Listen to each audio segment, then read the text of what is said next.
हुन्छ यहाँहरूलाई जिउँदो परमप्रभु परमेश्वर पिताको नाममा जय मसीह टक्राउन चाहन्छु। यहाँहरूलाई पनि प्रभुले आशिष दिउन्। म चाहिँ यहाँ हजुरहरूको माझमा छोटो प्रभुले सपनीमा दर्शन दिनुभएको कुराहरू फेरि राख्न चाहन्छु। यो समय एक समय चाहिँ म गाउँमा रहेछु अनि बेलुका बेलुकाको समय रहेछ अनि म चाहिँ बारीको बाटोमा हिँडिरहेको थियो अनि बारीको छेउछेउमा चाहिँ केही दुई तिन चारजना त्यस्तै मान्छेहरू दिदीबहिनीहरू थियो।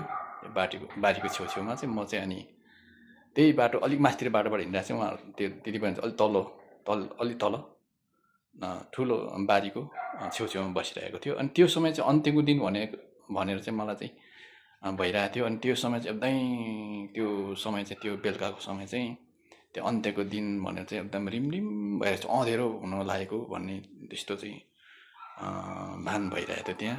अनि एकदमै डरलाग्दो समय भनेर त्यहाँ बुझिरहेको थियो। त्यहाँको मानिस त्यसरी अलिकति कस्तो भएर बसिरहेको त्यहाँ थियो।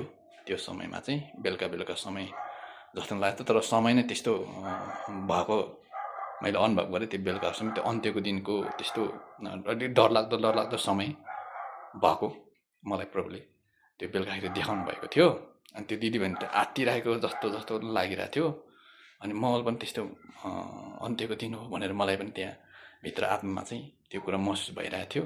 अनि त्यो दिदीबहिनीहरू त्यहाँ देखिरहेको थियो। अनि म चाहिँ बाटोमा अलिक माथितिर अलिक त्यो बारीकै उसबाट हिँडिरहेको थियो बाटो। अनि छेउमा चाहिँ त्यो दिदीबहिनीहरू थियो। अनि म चाहिँ त्यो बारीकै उसबाट हिँडिरहेको थिएँ भनौँ, बारीबाट नै हिँडिरहेको थियो। अनि त्यो समय चाहिँ म चाहिँ हिँडिरहेको बेलामा चाहिँ अचानक म चाहिँ कसरी त्यो अब 3 तला धरारा जस्तो अल्गो सेम या हाम्रो पहिला सुनधरा जस्तै त्यस्तै साइजको ठुल्ठुलो 3 तला भएको धरारा मलाई त्यो धरारा माथि चाहिँ म पुगिरहेको छु। 3 तला माथि, 3 तलाको माथि टुप्पोमा चाहिँ म रहेछु। अनि त्यो धराराको टुप्पोलाई चाहिँ मैले चाहिँ 2 हातले समातेर पो बसिरहेको छु। त्यस्तो पो मलाई दर्शनमा देखाउनु भयो। म त समातेर त्यहाँ बसिरहेको छु 3 तला माथि। अनि म त धराको 3 तला माथि छु त भनेर पछि सोची पनि रहेको छु होइन। च्याप्पै समातेर बसिरहेको छु 2टा हातले, त्यो धरारालाई चाहिँ एकदम समातेर बसिरहेको छु।